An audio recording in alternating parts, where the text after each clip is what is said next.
Hello students, YouTube channel साधना में आप सबका स्वागत है। बच्चों, तुलसीदास के राम लक्ष्मण परशुराम संवाद की व्याख्या हम आपको स्पष्ट कर चुके हैं तथा उसके बहुविकल्पी प्रश्न भी आपको बताए जा चुके हैं। आज उसी कविता के महत्वपूर्ण प्रश्न हम आपके सामने स्पष्ट कर रहे हैं। एक बार मैं फिर से इस प्रसंग को आपको बता देना चाहती हूँ कि इसमें उस समय का वर्णन किया गया है कि जिस समय राजा जनक ने सीता स्वयंवर आयोजित किया था। उनके यहाँ शिव का एक प्राचीन धनुष था। उन्होंने ये शर्त रखी थी कि जो भी राजा इस पर प्रत्यंचा चढ़ाएगा उसी के साथ वे सीता का विवाह करेंगे। दूर दूर से अनेक राजा महाराजा जो बहुत अधिक पराक्रमी थे राजा जनक के दरबार में आए। राम लक्ष्मण भी अपने गुरु विश्वामित्र के साथ उनकी सभा में पहुंचे थे। वहां पर सभी राजाओं महाराजाओं ने उस धनुष को उठाने का भरसक प्रयास किया, लेकिन कोई भी उसको हिला तक नहीं पाया। लेकिन जब राम ने प्रत्यंचा चढ़ाने के लिए उस धनुष को उठाया तो उनके उठाते के साथ ही वह धनुष टूट गया। जैसे ही परशुराम के पास शिव धनुष के टूटने का समाचार पहुंचा, वे बहुत अधिक क्रोधित हुए और क्रोधित होते हुए राजा जनक की सभा में आए और वहां आकर राम लक्ष्मण और परशुराम के बीच में जो संवाद हुए उसी का वर्णन इस कविता के अंतर्गत किया गया है। अब आप प्रश्नों को ध्यान से देखिए। फर्स्ट प्रश्न आपका है, परशुराम के क्रोधित होने का मुख्य कारण क्या था? मुनि परशुराम शिवजी के भक्त थे। जब उन्हें शिवजी के धनुष टूटने का समाचार मिला तो उनके क्रोध की सीमा न रही। उन्हें लगा कि धनुष तोड़ने वाले ने उनके आराध्य शिव का अपमान किया है और उसे दंड देना अनिवार्य है। कि जब वे राजा जनक की सभा में आए तो उन्हें बहुत क्रोध आ रहा था कि उनके गुरु शिव का अपमान किया गया है, तो इसलिए वे ये चाहते थे कि जिसने भी शिव का धनुष तोड़ा है वह उनके सामने आए ताकि वे उसे दंडित कर सके। सेकंड है, परशुराम अपने फरसे के कौन कौन से गुण बताते हैं? परशुराम अपने फरसे के गुण बताते हुए लक्ष्मण से कहते हैं कि मेरा यह फरसा अत्यंत भयानक है। यह सहस्त्रबाहु की भुजाओं को काट डालने वाला, गर्भस्थ शिशुओं का विनाश करने वाला तथा क्षत्रिय कुल का संहारक है। कि जो शस्त्र फरसा परशुराम के पास रहता था वे उसकी विशेषता या उसके गुण लक्ष्मण के सामने बता रहे हैं कि वह इतना अधिक भयानक है कि उसने सहस्त्रबाहु जैसे पराक्रमी राजा की भुजाओं को भी काट डाला था। जो गर्भस्थ शिशु होते हैं वे भी उसकी टंकार से, उसकी आवाज से गर्भ में ही समाप्त हो जाते हैं और अनेक क्षत्रिय राजाओं को भी उन्होंने समाप्त कर दिया है। वे इसलिए उसके गुण बता रहे थे ताकि परशुराम उससे भयभीत होकर उनके साथ तर्क वितर्क करना छोड़ दे। थर्ड है, परशुराम ने सहस्त्रबाहु को अपना शत्रु क्यों माना? एक बार सहस्त्रबाहु शिकार खेलता हुआ जमदग्नि के आश्रम में आया और ऋषि जमदग्नि से कामधेनु गाय की मांग की। ऋषि ने सहस्त्रबाहु को गाय देने से मना कर दिया। इस पर उसने कामधेनु गाय का बलपूर्वक अपहरण कर लिया। इससे क्रोधित होकर परशुराम ने उसे अपना शत्रु घोषित कर दिया और उसका वध कर दिया। जमदग्नि ऋषि परशुराम के पिता थे। उनके पास एक ऐसी गाय थी कामधेनु जो समस्त इच्छाओं को पूरी करने वाली थी। जब सहस्त्रबाहु राजा ने उस गाय को जमदग्नि के पास देखा तो उनकी इच्छा हुई कि वह गाय उन्हें मिल जाए और उन्होंने जमदग्नि से निवेदन किया, लेकिन जमदग्नि ऋषि ने वह गाय देने से इनकार कर दिया, जिसके कारण सहस्त्रबाहु राजा ने जबरदस्ती उस गाय का अपहरण कर लिया। तब परशुराम ने उन्हें अपना शत्रु समझकर उसका वध कर दिया या उनकी भुजाओं को काट दिया था। परशुराम ने लक्ष्मण की शिकायत विश्वामित्र से क्यों की? लक्ष्मण द्वारा किए गए उपहास व व्यंग्यात्मक बातों से परशुराम अत्यंत क्रोधित थे।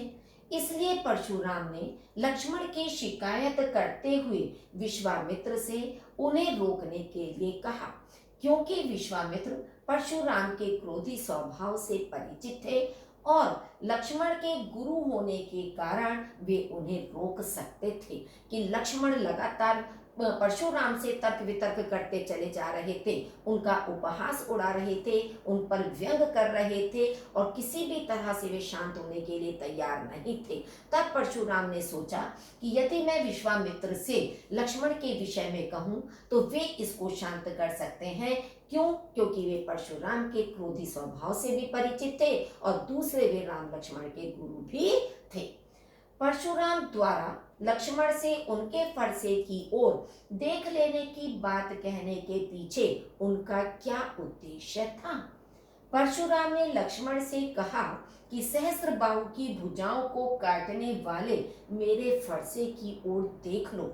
ऐसा कहने के पीछे उनका यह उद्देश्य था कि लक्ष्मण उनके फरसे की भयानकता के बारे में जान जाएं और उनके क्रोध को जगाने वाली बातें ना कहें, अन्यथा क्रोध में आकर वे उनका वध कर देंगे। कि बार बार वे उनको जो फरसा दिखा रहे थे, बार बार अपने फरसे की जो गुण या विशेषताएं उनको बता रहे थे, उसके पीछे परशुराम का उद्देश्य यही था कि लक्ष्मण किसी प्रकार से उनके फरसे से भयभीत हो जाएं और उनके साथ तर्क वितर्क करना छोड़ दें।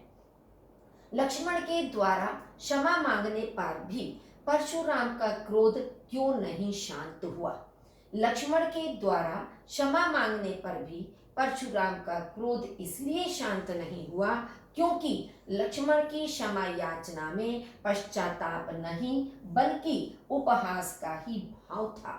लक्ष्मण ने ब्राह्मण पर सूर्यवंशियों द्वारा हाथ न उठाए जाने की बात कहकर उनके अहम को चोट पहुंचाई थी कि एक तरफ तो लक्ष्मण उनसे क्षमा मांग रहे हैं, लेकिन उनका क्रोध तब भी शांत इसलिए नहीं हो रहा था क्योंकि जो बात वे क्षमा याचना के रूप में कह रहे थे उसमें एक पश्चाताप न दिखाई देकर उनका उपहास उड़ाने जैसी बात ही उनको समझ में आ रही थी।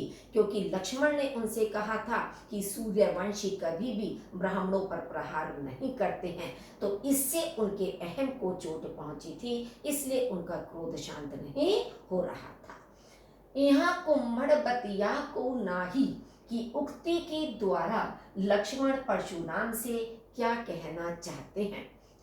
परशुराम द्वारा लक्ष्मण को बार बार वध करने की धमकी देने पर लक्ष्मण हंसते हुए कहते हैं कि यहाँ कोई कुम्भड़े का छोटा कच्चा फल नहीं है जिसे तर्जनी उंगली दिखाकर मारा जा सकता है।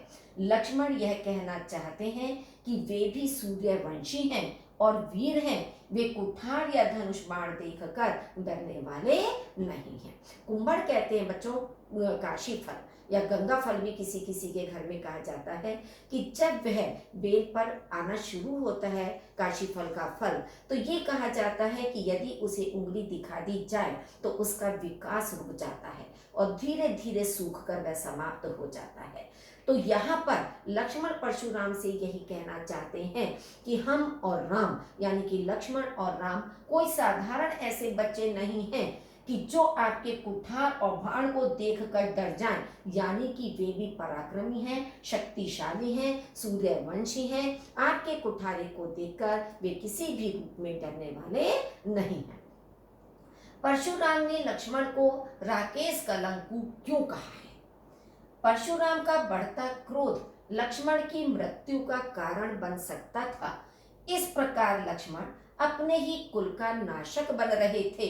उनकी यह धृष्टता सूर्य के समान चमकते उनके कुल के लिए चंद्रमा के कलंक के समान है कि जब लक्ष्मण बार बार परशुराम के क्रोध को बढ़ाते चले जा रहे थे तो ऐसा लग रहा था कि परशुराम क्रोध में आकर उनकी मृत्यु कर देंगे, उनका वध कर देंगे।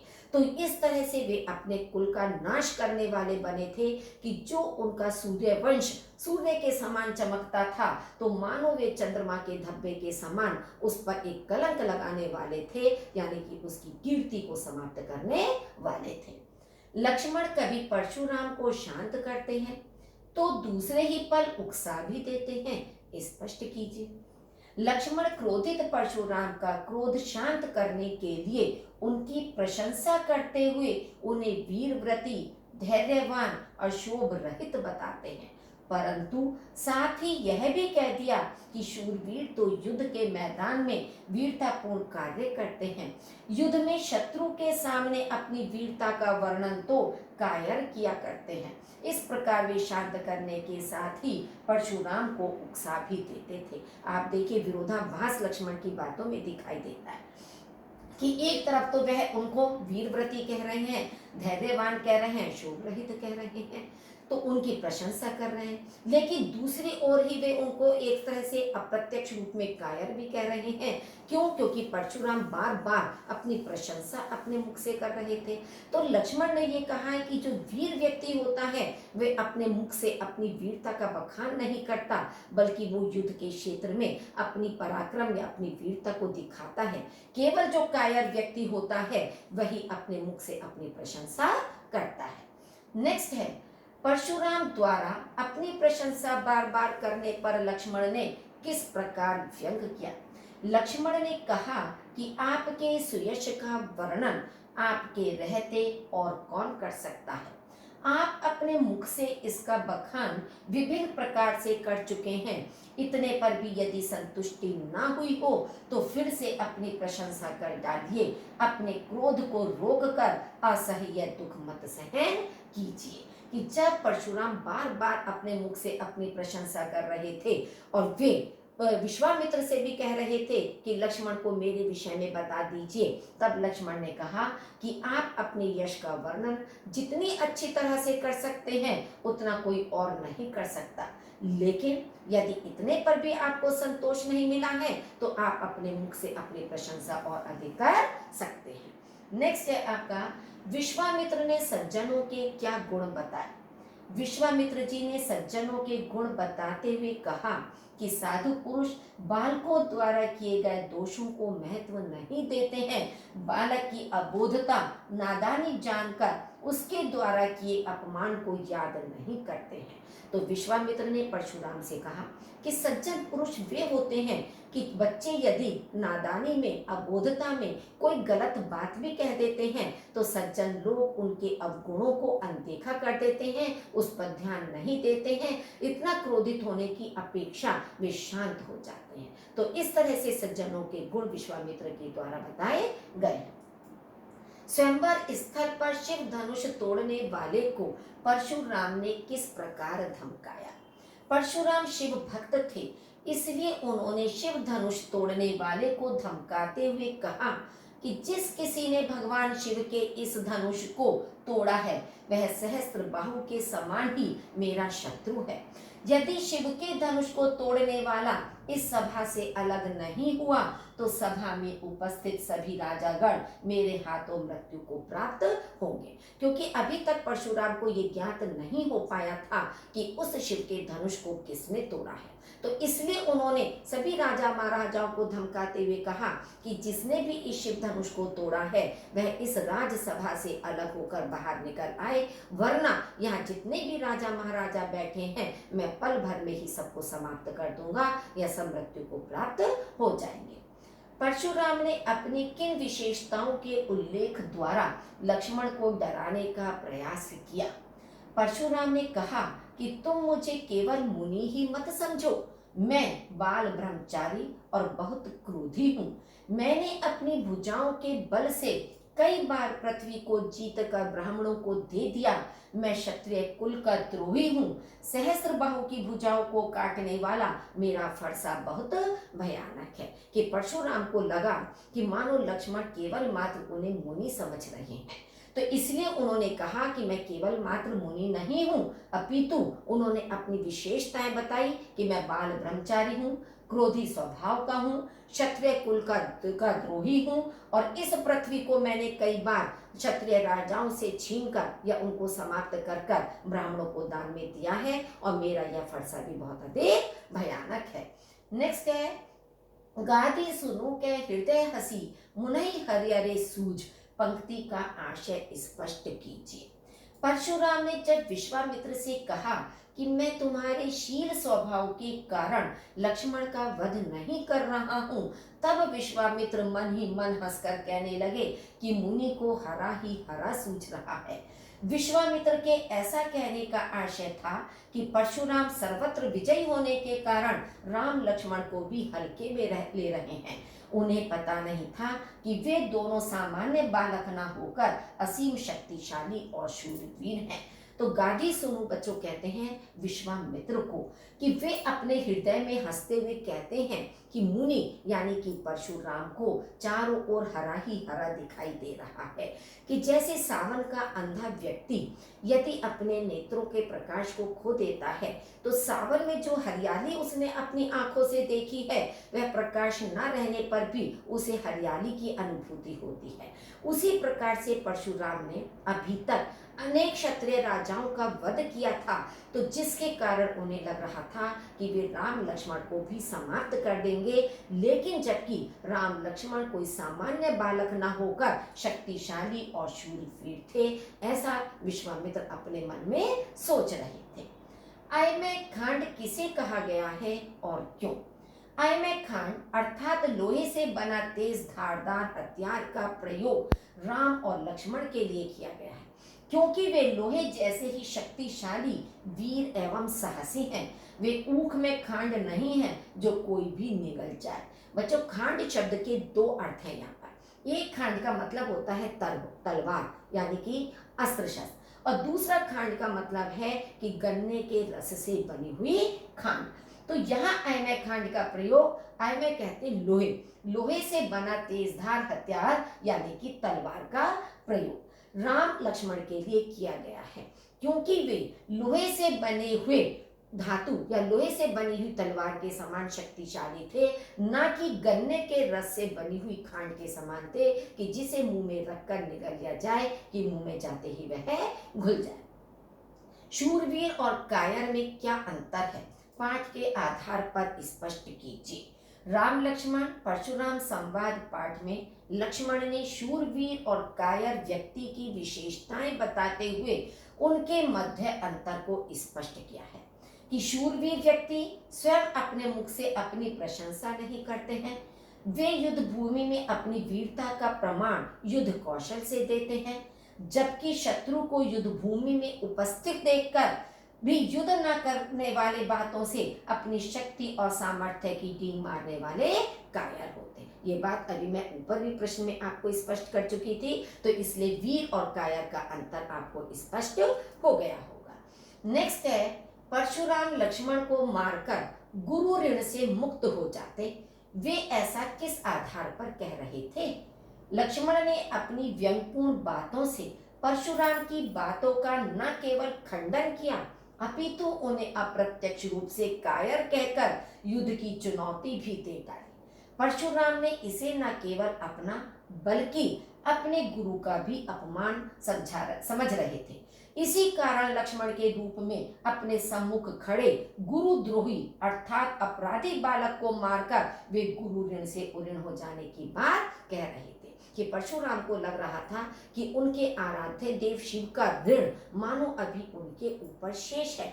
तो उन्हें लग रहा था कि लक्ष्मण जैसा गुरुद्रोही बालक अपराधी उनके सामने खड़ा है, तो वे पल भर में उसको समाप्त करके अपने गुरु के ऋण से मुक्त हो सकते हैं या उससे उऋण हो सकते थे। लक्ष्मण ने गुरु का ऋण चुकाने के लिए परशुराम को क्या सुझाव दिया? लक्ष्मण ने गुरु का ऋण चुकाने के लिए परशुराम को यह सुझाव दिया कि बहुत दिन बीत जाने के कारण गुरु के ऋण का ब्याज भी बहुत बढ़ गया होगा। यदि हिसाब लगाकर बता दें तो मैं थैली खोलकर उसे चुका दूंगा। कि जब उन्हें लगा कि मानो वे गुरु का ऋण मेरे माथे ही निकाल रहे हैं, तो उन्होंने कहा कि अब तो उस ऋण का ब्याज बहुत अधिक बढ़ गया होगा। आप किसी हिसाब किताब लगाने वाले व्यक्ति को बुलाकर मुझे बता दीजिए कि मेरी ओर कितना ऋण निकल रहा है, ताकि मैं थैली खोलकर उसे चुका दूं, अर्थात अपने जीवन से उस ऋण को चुका सकूं। परशुराम ने लक्ष्मण पर क्रोधित होकर उनके चरित्र में कौन कौन सी बुराइयां बताई। परशुराम ने लक्ष्मण को कुबुद्धि और कुटिल व्यवहार वाला बताया। परशुराम ने लक्ष्मण को सूर्यवंश रूपी पूर्ण चंद्र का कलंक कहा। उन्होंने अपराधी और गुरुद्रोही कहकर लक्ष्मण की निंदा की। उन्होंने लक्ष्मण को कटुवादी, उद्दंड, मूर्ख और निडर भी बताया। उन्होंने लक्ष्मण को काल के वश में होते हुए अपने कुल का घातक बताया। ये जितने भी पद 6 आपने इस कविता के अंदर पढ़े हैं, इन 6 पदों के अंदर बार बार किसी न किसी रूप में परशुराम ने लक्ष्मण के लिए बुराई ही खोजी और ये सारे शब्द उन पदों के अंदर प्रयुक्त किए गए हैं। नेक्स्ट है, राम को किसके ऊपर अपने जल समान वचनों की वर्षा करनी पड़ी और क्यों? परशुराम को अत्यधिक क्रोध में और लक्ष्मण का वध करने को तत्पर देख राम को परशुराम की क्रोधाग्नि को शांत करने के लिए अपने जल समान वचनों की वर्षा करनी पड़ी। कि जब राम ने देखा कि एक लंबा समय हो गया है कि ना लक्ष्मण शांत होने के लिए तैयार है और ना ही परशुराम का क्रोध किसी भी रूप में शांत हो पा रहा है, तो तब उन्होंने लक्ष्मण को अपने नेत्रों के इशारे से रोका और परशुराम की क्रोध रूपी अग्नि को शांत करने के लिए उन्होंने जल के समान शीतल वचन वहां पर कहे थे।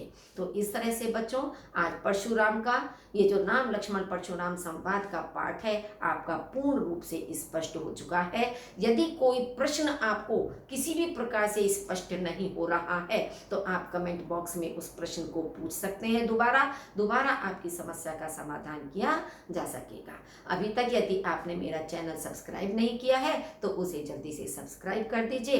धन्यवाद।